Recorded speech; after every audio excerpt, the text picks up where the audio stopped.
बच्चों, त्रिभुज में सर्वांग समता से संबंधित चैप्टर आप लोग पर प्रश्नावली 7.1 आप लोगों को पढ़ाई जा रही है इस समय।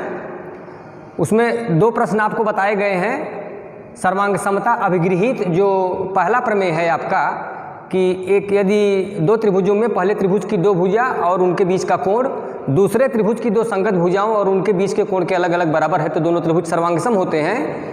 इस पर आधारित दो प्रश्न आपको बताए गए हैं। आज हम दूसरी प्रमेय पर, जो कि आपको पहले ही बताई जा चुकी है, एंगल साइड एंगल, इस प्रमेय पर आधारित दो प्रश्न बता रहे हैं। अपेक्षा है कि आप लोग ध्यान से समझने का प्रयास करेंगे।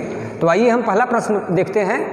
प्रश्न आपका बच्चों ये है कि एक रेखाखंड AB पर AD व BC दो बराबर लंब रेखाखंड है। दर्शाइए कि CD रेखाखंड AB को समद्विभाजित करता है। तो इस चित्र के द्वारा आप समझने का प्रयास करिए। ये चित्र जो आपके सामने दिया गया है, इसमें ये रेखाखंड AB है। इस रेखाखंड AB पर एक लंब BC और दूसरा लंब AD है और ये लंब बराबर है, ये आपको दिया गया है। हमें ये सिद्ध करना है कि ये AB रेखाखंड जो है बिंदु O पर समद्विभाजित हो रही है, अर्थात हमें OA बराबर OB के सिद्ध करना है। तो आइए हम देखते हैं क्या दिया है, क्या सिद्ध करना है और किस प्रमेय की सहायता से हम आपको ये सिद्ध करके बताते हैं। ध्यान से देखेंगे, बात समझ में आएगी। तो बच्चों, इसमें दिया है आपको कि AD लंब है AB पे तथा BC भी लंब है AB पे और AD बराबर BC भी दिया गया है तथा और AD बराबर BC, ये बातें आपको दी गई हैं। इतनी चीज़ें, AD और BC लंब है AB पर और AD और BC बराबर भी हैं। सिद्ध क्या करना है? तो सिद्ध करना है हमें ये, यहाँ पर आप देख रहे हैं कि AB को समद्विभाजित करता है। तो समद्विभाजित का मतलब ये होता है यदि हम OA बराबर OB के सिद्ध कर देते हैं। तो आइए देखिए सिद्ध क्या करना है। सिद्ध ये करना है कि ये बिंदु O पर रेखाखंड AB समद्विभाजित हो रहा है, अर्थात हमें ये सिद्ध करना है कि OA बराबर OB, यही हमको सिद्ध करना है। सिद्ध करना है OA बराबर OB, या इसी को आप शब्दों में लिख सकते हैं कि AB को बिंदु O समद्विभाजित करता है। अब यहाँ हम उपपत्ति, आइए देखिए क्या करते हैं। उपपत्ति अर्थात प्रूफ आपको क्या देना है। उपपत्ति का अर्थ प्रमाण होता है, इसको अंग्रेजी में प्रूफ भी लिखते हैं या टू प्रूफ। यहाँ इसको टू प्रूफ, ये गिवन दैट, और यहाँ पे प्रूफ लिखते हैं अर्थात उपपत्ति। तो हम दो त्रिभुज लेंगे बेटा, ये त्रिभुज ADO और त्रिभुज BCO में। त्रिभुज ADO तथा त्रिभुज BCO में। यहाँ आप देख रहे हैं दोनों त्रिभुज में कि कोण OAD बराबर है कोण OBC के। क्यों बराबर है? क्योंकि देख रहे हैं वहाँ लंब दिया गया है। लंब का मतलब होता है 90 अंश, तो प्रत्येक कोण 90 अंश का है। और इसको हम समीकरण 1 मान लेते हैं।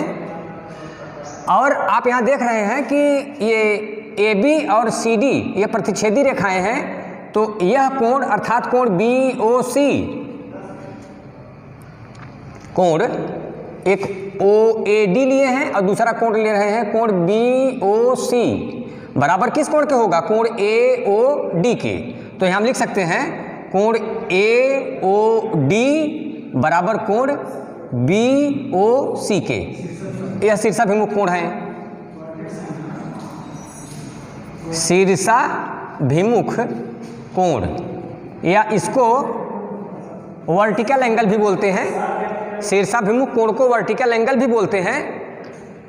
तो ये दोनों समीकरणों से आप देख रहे हैं कि अगर हम इसको जोड़ देते हैं समीकरण 1 और समीकरण 2 को जोड़ने पर, समीकरण 1 तथा समीकरण 2 को, यहाँ 1 और 2 को हम जोड़ते हैं जब, तो हम लिख सकते हैं कोण OAD प्लस कोण AOD बराबर कोण OBC प्लस कोण BOC, ये बराबर होगा।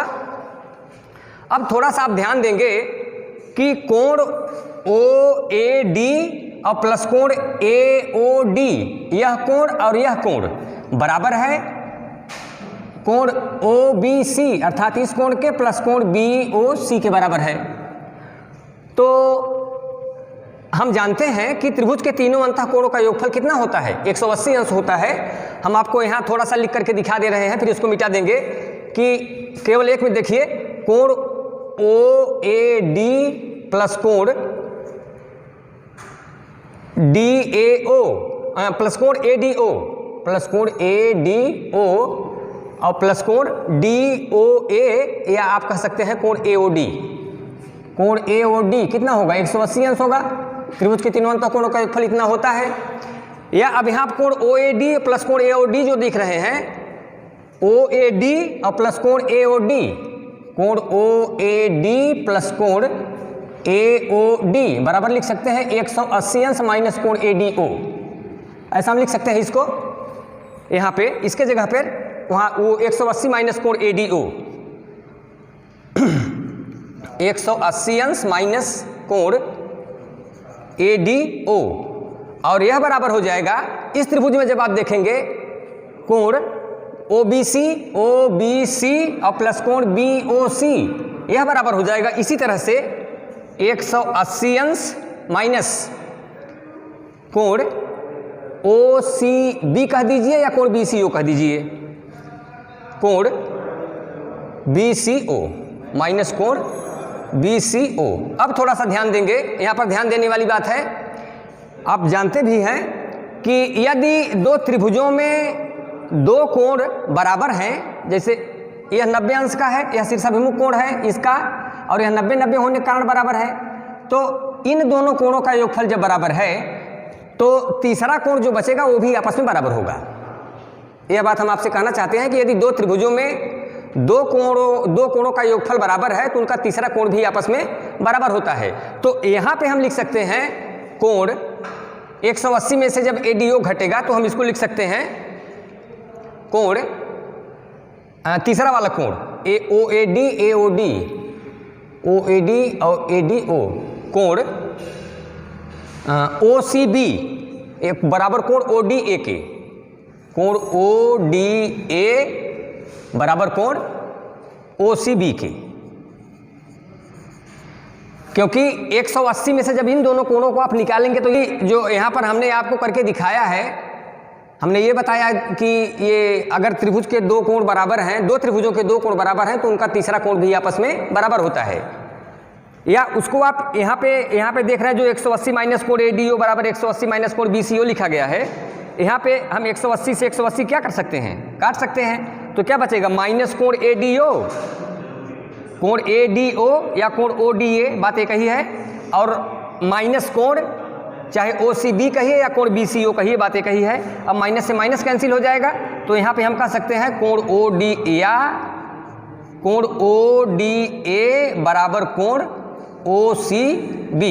यहाँ यह आप नहीं परेशान होंगे कि ये कोण ADO लिखा गया है तो ये ODA क्यों हो गया, क्योंकि आप कोण लिखने का तरीका जानते हैं कि जिस कोण को हम प्रदर्शित करना चाहते हैं वो बीच में ही होना चाहिए, और ऐसा ही है। तो ये हो गया आपका समीकरण नंबर 3, अर्थात समीकरण नंबर 3 हमने यह इसलिए सिद्ध किया है कि आपको प्रमेय नंबर 2 का प्रयोग हम करेंगे और उसके द्वारा सिद्ध करेंगे कि ये दोनों त्रिभुज सर्वांग सम हैं।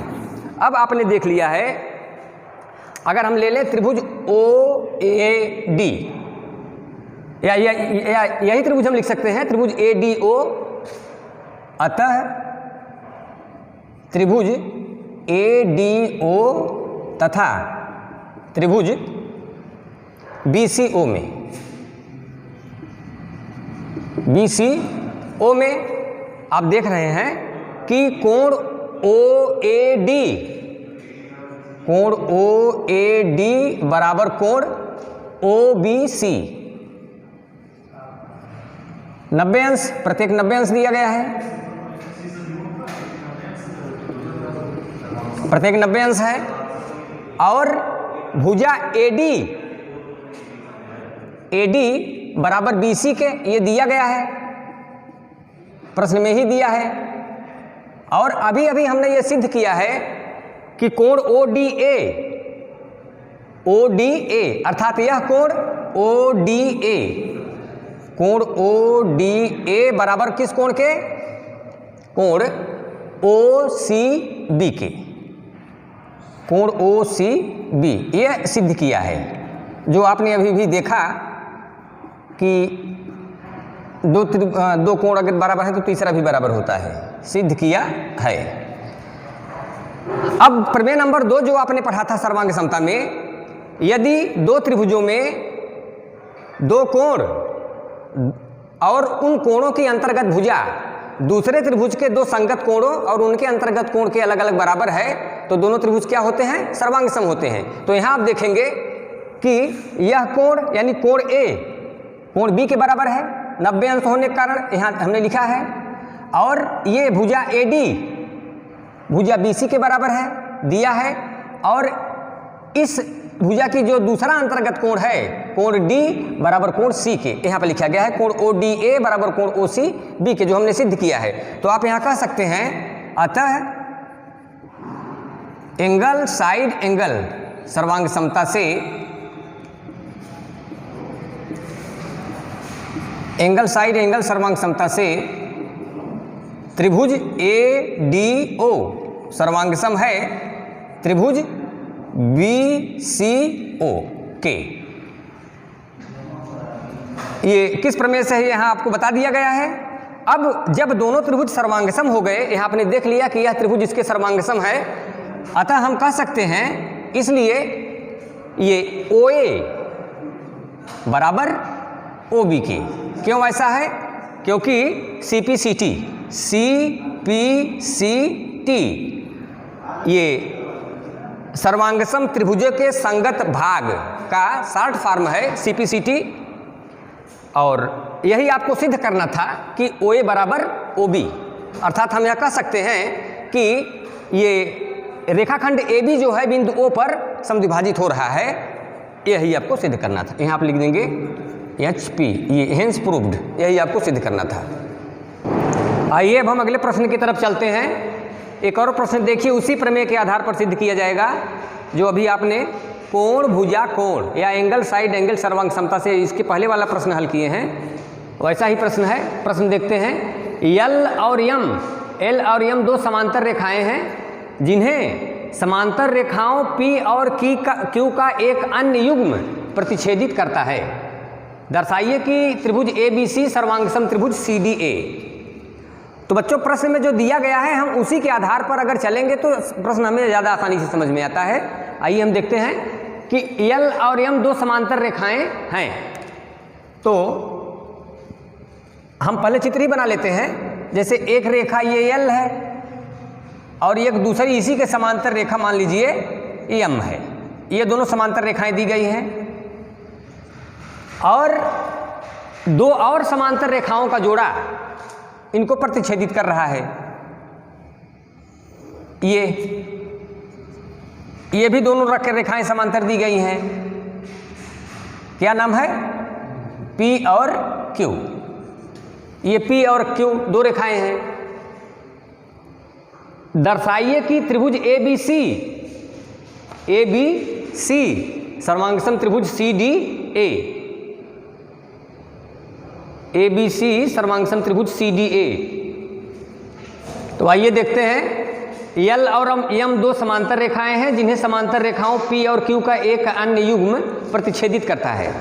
दर्शाइए कि त्रिभुज ABC और त्रिभुज CDA सर्वांगसम हैं। जैसा कि चित्र में आप लोग देख रहे हैं, ये L और M ये दो समांतर रेखाएं हैं और P और Q ये दोनों समांतर रेखाएं हैं जो एक दूसरे को, यहाँ आप देख रहे हैं कि A, B, C और D ये चार बिंदुओं पर प्रतिच्छेदित कर रही हैं परस्पर।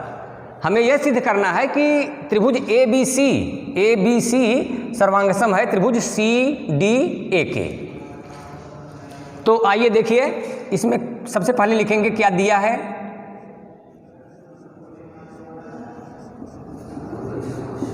दिया है यल समांतर यम तथा पी समांतर क्यू, ये बात आपको दी गई है और सिद्ध करना है, सिद्ध करना है त्रिभुज ABC सर्वांगसम त्रिभुज CDAK, ये दोनों त्रिभुज सर्वांगसम हैं। तो उपपत्ति देखिए, अर्थात हम कैसे सिद्ध करेंगे कि हाँ ये दोनों त्रिभुज सर्वांगसम हैं। तो सबसे पहले हम ये लेंगे यल समांतर यम। देखिए यल समांतर यम क्यों दिया है, प्रश्न में ही दिया गया है कि यल समांतर यम के है। यल समांतर यम और तथा AC एक तिर्यक रेखा है,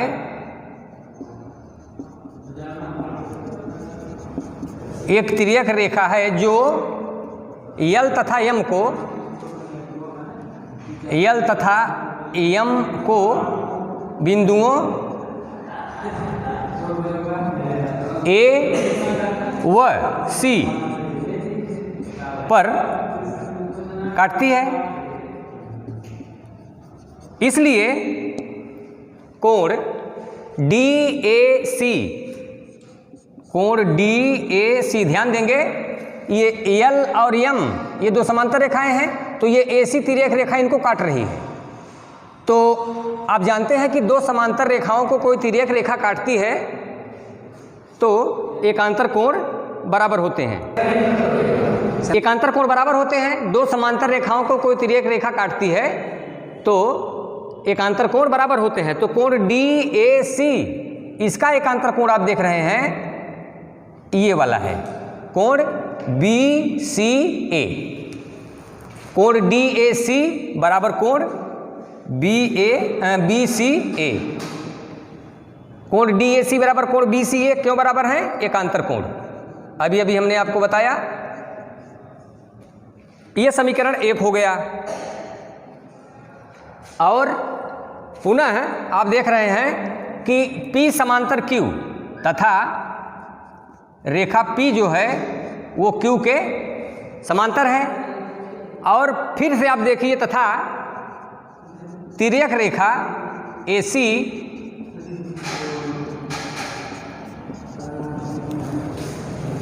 तिर्यक रेखा AC इन्हें बिंदुओं A और C पर काटती है, A तथा C पर काटती है। अतः हम लिख सकते हैं कोण BAC, इसलिए यहाँ आ रहे हैं, इसलिए हम लिख सकते हैं कोण BAC बराबर कोण हो जाएगा कोण DCA के, कोण DCA क्यों, एकांतर कोण, एकांतर कोण है। और ये भुजा AC, भुजा AC जो देख रहे हैं यह दोनों त्रिभुजों में उभयनिष्ठ है, त्रिभुज ABC में भी और त्रिभुज ADC में भी भुजा AC बराबर AC क्यों, उभयनिष्ठ है, दोनों त्रिभुजों में उभयनिष्ठ है, इसलिए हमको AC, हमने उसको AC बराबर AC लिख दिया है। अब आप देखेंगे कि ध्यान से देखेंगे यह कोण इस कोण के बराबर है, ये वाला कोण इस कोण के बराबर है, और इन दोनों कोणों की अंतर्गत भुजा AC दोनों में उभयनिष्ठ है, इसलिए बराबर होगी। अतः हम कह सकते हैं, अतः एंगल साइड एंगल सर्वांग समता से